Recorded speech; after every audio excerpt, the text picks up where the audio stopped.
आप देख रहे हैं भारतीय मीडिया न्यूज़ चैनल। कल महासभा में कमिश्नर के ख़िलाफ़ जो अदम एतमाद लाया गया था वो म्यूनसिपल कॉरपोरेशन पर बरसरे इक़्तिदार जमातें कांग्रेस, शिवसेना, बीजेपी और 4 मुत्तहदा महाज़ के जो कॉरपोरेटर्स हैं उनकी यादी पर कल का अदम एतमाद जो है कमिश्नर पर लाया गया था। उस अदम एतमाद में बरसरे इक़्तिदार शिवसेना, बीजेपी और कांग्रेस की जानिब से कमिश्नर पर इल्ज़ामात लगाए गए थे। 8 नुकाती इल्ज़ामात पर मुश्तमल यादी थी। उसमें कमिश्नर पर इल्ज़ाम लगाया गया था कि बायो माइनिंग के जो ठेके में है, जो ठेका है उसको कमिश्नर ने जो है गैर कानूनी तौर से ऑपरेट किया है। उसके साथ साथ कमिश्नर की मुसलसल गैर हाज़िरी पर भी सवाल उठाया गया था और साथ ही साथ उसमें एक सवाल या एक नुक्ता या एक इल्ज़ाम ये भी डाला गया था कि म्यूनसिपल कमिश्नर जो है मालेगांव शहर में प्राइवेट स्लॉटर हाउस यानी ख़ासगी मज़बा खाने इन जहां पर जानवरों को ज़ुबा किया जाता है, प्राइवेट ज़ुबा खानों की परमिशन कमिश्नर साहब जो है जनरल बोर्ड को इत्तला ना करते हुए मंजूरी दे रहे हैं। और इसके साथ जो इल्ज़ाम लगाया गया था कि आउटसोर्सिंग का जो ठेका दिया गया है, लेबर का जो ठेका दिया गया है, 125 करोड़ के करीब ये ठेका है और ये जो ठेका है इसमें जो है गड़बड़ी की गई है कमिश्नर की जानिब से। ये तमाम इल्ज़ामात जो है बरसरे इक़्तिदार कांग्रेस, शिवसेना और बीजेपी की जानिब से कमिश्नर पर लगाया गया था और ये अदम एतमाद की यादी में भी ये तमाम नुकात दिए गए। और आज से 6 महीना पहले जो है प्रधान सचिव के पास भी आज की मेयर मोहतरमा ताहिरा शेख रशीद साहबा ने एक कंप्लेंट जो है स्टेट गवर्नमेंट के प्रधान सचिव को मेयर मोहतरमा ने दी। यही 8 नुकात जिन पर आज अदम एतमाद लाया गया है, जिन इल्ज़ामात पर अदम एतमाद लाया गया है, यही 8 पॉइंट को मेयर मोहतरमा ने जो के डीएमए ऑफिस में दिया था आज से 6 महीना पहले। और आज से 2 महीना पहले उन्हीं इल्ज़ामात की तरदीद करते हुए मेयर मोहतरमा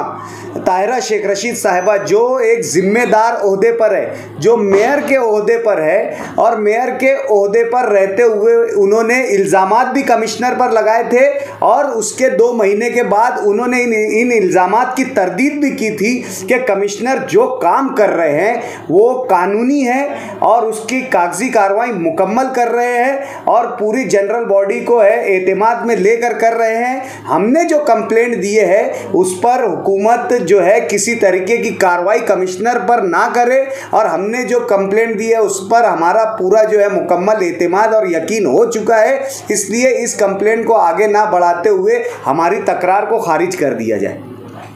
6 महीना पहले कमिश्नर के ख़िलाफ़ में लेटर, उसके 2 महीने बाद वापस कमिश्नर की हिमायत में लेटर, फिर उसके बाद अदम एतमाद और उसके इन 6 महीनों के दरमियान में अदम एतमाद और यादी देने के दरमियान में तकरीबन जितने ठेकों का उन्होंने अपने कंप्लेंट में जिक्र किया वो तमाम ठेके निकल गए और वो तमाम ठेकों का वर्क ऑर्डर हो गया, आउटसोर्सिंग का वर्क ऑर्डर हो गया, तुम्हारा बोलते घर पट्टी के सर्वे का वर्क ऑर्डर हो गया, तो बायो माइनिंग का वर्क ऑर्डर हो गया और दीगर कई कामों के वर्क ऑर्डर हो गए, ठेके दिए गए। और जब ये सब तमाम चीज़ें निकल गई उसके बाद कमिश्नर के ख़िलाफ़ अदम एतमाद लाकर जो है अपने सर की जो है ये करप्शन जो इन्होंने इन ठेके के ज़रिए कांग्रेस, शिवसेना और बीजेपी के मेंबरों ने किए, ये बदनामी है से बचने के लिए कमिश्नर पर अदम एतमाद लाकर अपनी बदनामी का ठिकरा दूसरे के सर पर फोड़ने का काम था। इसलिए हम कल के अविश्वास पर हमारा जो है यकीन नहीं बन रहा था, लेकिन गांव के आगे राव की नहीं चलती है। तमाम तर गांव में एक मिजाज था कमिश्नर की चोरी का, हमें गांव के साथ रहना पड़ा, लेकिन हम इसके साथ साथ ये भी कहते हैं कि कमिश्नर की इस चोरी में सत्ताधारी कांग्रेस, बीजेपी और शिवसेना ये और इनके लीडर्स सब जो है इस सत्य जो है करप्शन में भागीदार है। बिना किसी व्हीप जाहिर किए हुए महागठबंधन के तमाम लोगों ने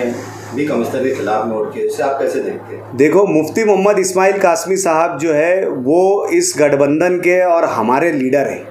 और हमें लीडर के हुक्मों को, जो अहकामात है उसको फॉलो करना होता है। मुफ्ती मोहम्मद इस्माइल साहब के निदर्शन में जो बात लाई गई कि ये करप्शन ऐसा इस तरीके का हुआ है और इसमें कमिश्नर मुलव्विस है, और हमने भी ये बात रखी कि कमिश्नर के साथ साथ जो है मुफ्ती साहब इसमें सत्ताधारी पक्ष भी मुलव्विस है। हमें ये करना चाहिए कि हमें पहले सत्ताधारी पक्ष से ये गुजारिश करना चाहिए कि आप वो ठेकों को रद्द करो, उसके बाद हम अदम एतमाद में आपके साथ रहेंगे। लेकिन किसी वजूहात के बिना पर एक राय कायम नहीं हो सकी, इसलिए हमने हमारे स्टैंड को पीछे लेते हुए मुफ्ती मोहम्मद इस्माइल साहब की बात पर अमल करते हुए इस अदम एतमाद की तहरीक में जो है कांग्रेस की जानिब से लाई गई थी, फिर भी हमने उसकी हिमायत की। आगे इसको लेकर आपकी क्या तैयारी है? आगे मेरी कल मुफ्ती मोहम्मद इस्माइल साहब से इस ताल्लुक़ से बात हुई। हम तमाम ठेकों के जिसमें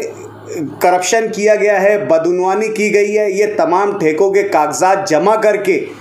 और उसको हम नगर विकास मंत्रालय में जो है इस ठेके को ले जाकर हम जो है स्टैंडिंग कमेटी की और जनरल बोर्ड में जिस यानी गैर कानूनी तरीके से इसको मंजूर किया गया है और इसमें करप्शन किया गया है, हम नगर विकास मंत्रालय के सामने इस बात को रखेंगे। और नगर विकास मंत्रालय अगर उस पर कोई एक्शन नहीं लेता है तो ये तमाम तर ठेकों को बुनियाद बनाकर हम कोर्ट में जाएंगे, और अगर इस तरीके के पहले कोई मुद्दे कोर्ट में जो है समाअत में होंगे या कोर्ट में पिटीशन दाखिल होगी तो ऐसी पिटीशन में हम इंटरवीन भी होंगे, ताकि तोड़ी का कोई मामला कोई इससे तोड़ीबाजी ना कर सके, कोई सियासी तोड़ी माली तोड़ी ना कर सके। इसलिए अगर इस तरीके के कोई पिटीशन दाखिल होगी तो हम उसमें इंटरवीन भी होंगे।